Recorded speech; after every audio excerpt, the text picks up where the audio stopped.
Officers, today's briefing concerns a creature so catastrophically large, so catastrophically bad-tempered, and so catastrophically unhygienic that even the Prussians of 1764 refused to deal with it. I refer, of course, to the Abath. Or for those of you who prefer terminology used by men who carry flaming torches and poor life decisions, the bloody cave troll. Yes, I know. But a wing commander, aren't trolls Scandinavian? No, they're bloody not. That's, IKEA propaganda. So let us begin. The Abath is one of the rarest creatures to appear in Slavic sort of cryptozoology, described in texts dating back to the 14th century. The earliest reference I found calls it a giant of the broken earth, whose strength is the breaking of citadels. That's Bogomil's Bastire, 1421. This charming description is immediately followed by instructions on how to hide from it, which gives you some idea of the priorities of medieval scholars. Its physical traits. The Abath is 10 to 15 feet tall, with stone-like dermal plating. Meters? No idea. It has glowing subdermal ocular tissue. That means the eyes glow. Parkinson, yes. Yes, of course they glow. And the general odour of a barn fire with the horses left in. Their strength is such that they can uproot a tree, throw it, and then complain that the tree had the audacity to be in their way in the first place. Their behaviour? Well, they're not evil, they're simply hungry and territorial and as thick as 3 short planks frozen together in a very cold January. If you imagine a grizzly bear the size of a delivery van, but with worse manners than the delivery driver himself. Never mind the grizzly. You're in the right vicinity. What follows is a historical case file pulled from the journals of Professor Simon de Montfort, cryptid researcher, academic powerhouse, and a man with a dangerously optimistic belief that he can teach anyone, including trolls, to behave. The background.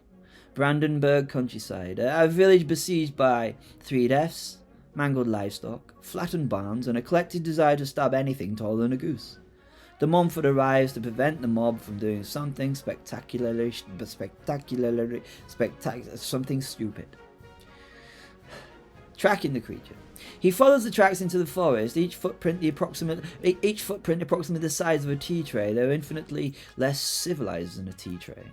Inside a cave he encounters the Abath. It's starving, wounded, and cornered, and extremely annoyed about all 4 things. 3 things. The confrontation? De Montfort neutralizes it with what he described as a flash powder of my own formulation, which, knowing the professor, means something with a 50% success rate and a 90% chance of singeing one's eyebrows off. He binds the creature with a containment circle of chalk and crushed onyx. A bold move, that. Chalk famously being what one uses to subdue supernatural monsters if one is both brilliant and suicidal. The village's problem? Well, when he returned with a subdued troll, de Montfort is met by villagers whose understanding of the nuances is best described as absent, and whose torches are already, well, let's just say lit. They demand execution, they demand fire, they demand closure. The professor, of course, refuses, and because these situations escalate faster than a werewolf in a moonbeam, he deploys albedo powder, causing the troll to appear to vanish in a flash of light.